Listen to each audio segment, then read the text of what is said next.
ሰላም ጤና ይስጥልኝ ውድ ሀሴት ስፖርት አድማጮች፣ በዛሬው ስፖርት መረጃችን አዳዲስ የዝውውር ዜናዎችን ጨምሮ አጫጭር ስፖርታዊ መረጃዎችን ይዤ ያለው በስፋት የማስደምጣችሁ ይሆናል። አብራችሁ ይቆዩ።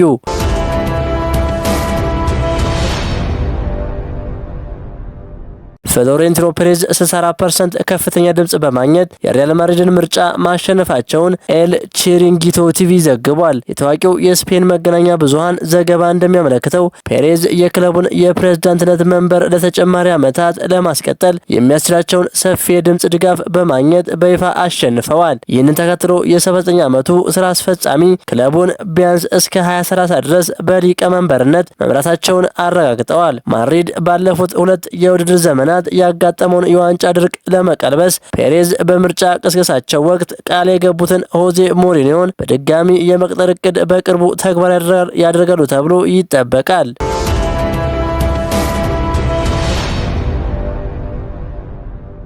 ክርስቲያኖ ሮናልዶ በስፖርቱ ዓለም የ$2 ቢሊዮን የገቢ እቅድን ያሳካ የመጀመሪያው ተጫዋች ሆኗል። ታዋቂው ፎርብስ መጽሔት ባወጣው አዲስ ይፋዊ ሪፖርት መሰረት ፖርቹጋላዊ ክርስቲያኖ ሮናልዶ በክሎቱ ብቻ ሳይሆን በገቢውም የዓለም ስፖርትን በበላይነት መምራቱን ቀጥሏል። ሮናልዶ በስፖርት ታሪክ ውስጥ በስራ ላይ ያለ አጠቃላይ የሙያ ዘመን ገቢው ከ$2 ቢሊዮን በላይ የደረሰ የመጀመሪያው የስፖርት ሰው በመሆን አዲስ ክብረ ወሰን አስመዝግቧል። ሮናልዶ በማንቸስተር ዩናይትድ፣ ሪያል ማድሪድ፣ ጁቬንቱስ እንዲሁም በአሁኑ ሰዓት በሳውዲ አረቢያው አልናስር ክለብ የሚከፈለው እጅግ ከፍተኛና አስደናቂ ደሞዝ ለዚህ ስኬቱ ዋነኛው መሰረት ሆኗል። ከታላላቅ የዓለም አቀፍ ብራንዶች ጋር የፈጠረው የረጅም ዘመን ስፖንሰርሺፕ የራሱ የሆኑት የሆቴል፣ የሽቶ፣ የውስጥ ልብስና የጂም ብራንዶች ሲአር7 በየቀኑ በሚሊዮን የሚቆጠር ዶላር ወደ አካውንቱ ያፈሳሉ።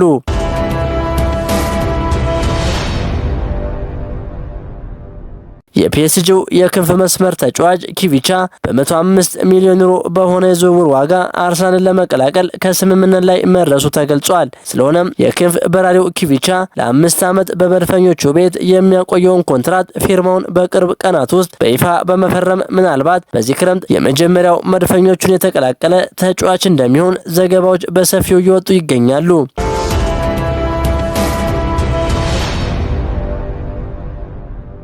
የመርሲሳይዱ ክለብ ሊቨርፑል አሰልጣኝ አንዶኒ ኢራውላን በኃላፊነት መሾሙን በይፋ አስታውቋል። የ43 ዓመቱ አሰልጣኝ አንዶኒ ኢራውላ አርነ ስሎትን በመተካት በይፋ ሊቨርፑልን ተረክበዋል። አሰልጣኝ አንዶኒ ኢራውላ ከሹመቱ በኋላ በጣም ተደስቻለሁ፣ ምክንያቱም ሊቨርፑል ከዓለም ምርጥ ክለቦች አንዱ ነው ብለዋል። አክለውም ከእናንተ መካከል አንዱ መሆን እፈልጋለሁ ሲሉ ተናግረዋል።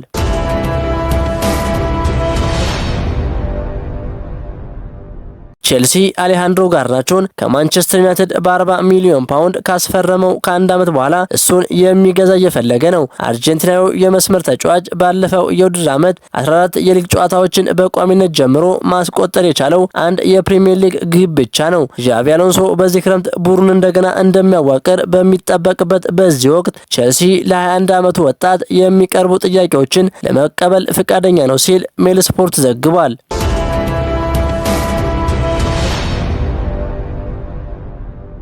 ሪያል ማድሪድ ሁለት ወሳኝ ተጫዋቾችን አስፈርመዋል። ዱምፍሪስን ከኢንተር ሚላን እንዲሁም ኢብራሂማ ኮናቴን ከሊቨርፑል በማስፈረም ተከላካይ መስመራቸውን አጠናክረዋል። የማድሪድን የቀደመ ኃያልነቱን ለመመለስ ጆዜ ሞሪኒዮን የቀጠረው ማድሪድ በቀጣይም ሌሎች የቡድኑን ክፍተት ለመሙላት ትልልቅ ተጫዋቾችን እንደሚያስፈርም ይጠበቃል።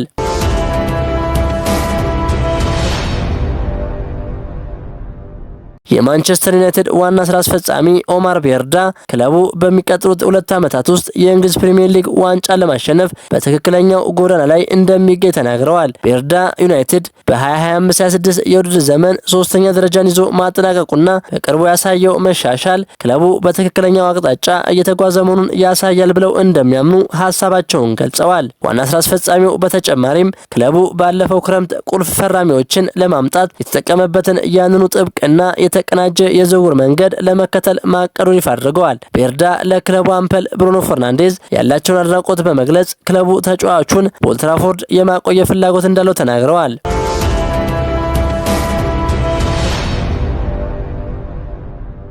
የእንግሊዙ ክንፍ ተጫዋች አንቶኒ ጎርደን በ70 ሚሊዮን ፓውንድ ወደ ባርሴሎና መዛወሩን ተከትሎ በብሔራዊ ቡድን አጋሩ ማርከስ ራሽፎርድ የተደረገለትን ልዩ ምክርና ድጋፍ አጋርቷል። ባለፈው የውድድር ዘመን በባርሴሎና በውሰት ያሳለፈው ራሽፎርድ ለቦታው ተፎካካሪው ቢሆንም ስለ ካታላኑ ክለብ ድባብና ስለ ከተማዋ ጠቃሚ መረጃዎችን በመስጠት እንደረዳው ጎርደን ገልጿል። በባርሴሎና ቤት ሁሉንም ዋንጫዎች የማሸነፍ ትልቅ ግብ እንዳለውም ተናግሯል።